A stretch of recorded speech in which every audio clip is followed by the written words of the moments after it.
Amoré here, and today we're heading back into the deep, dark woods.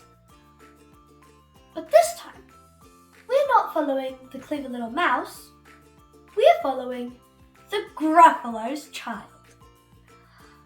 Do you remember the very first story we read together? The Gruffalo?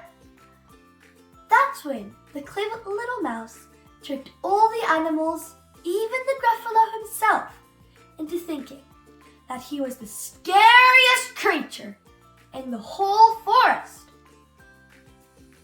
Well, in this story, the Gruffalo warns his child about the very same big, bad mouse.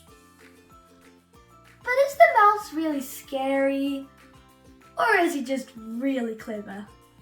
Let's find out together in the Gruffalo's Child. The Gruffalo's Child by Julia Donaldson and illustrated by Axel Scheffler. The Gruffalo said that no Gruffalo should ever set foot in the deep, dark wood. Why not? Why not?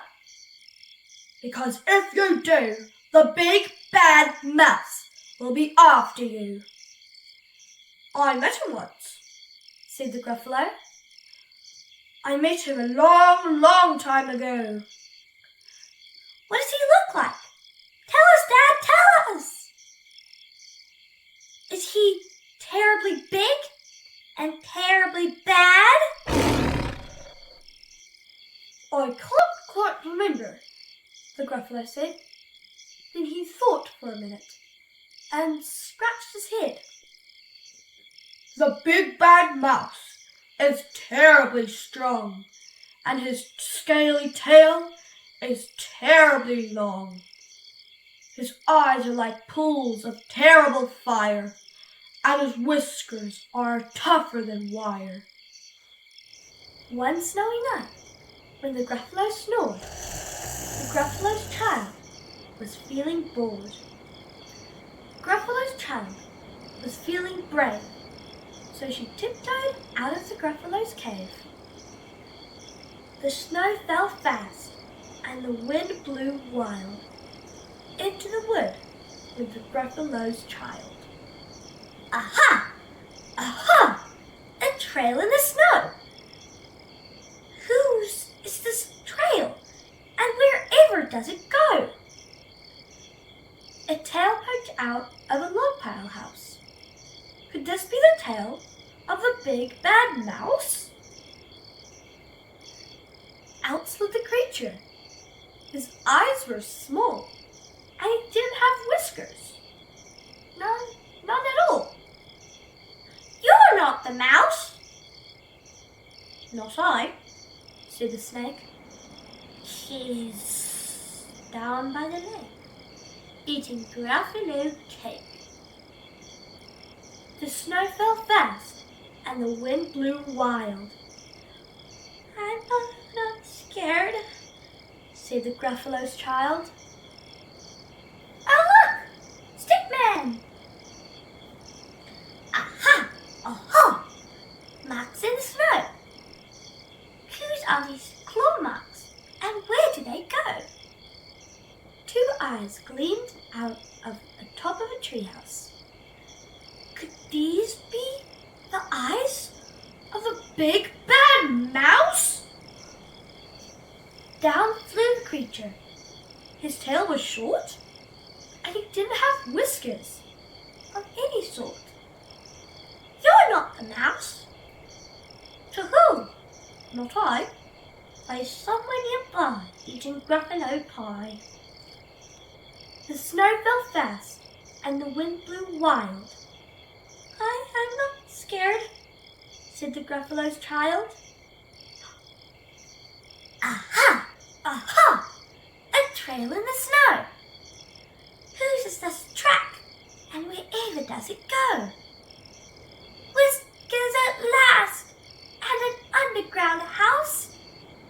Could this be the house of the big bad mouse?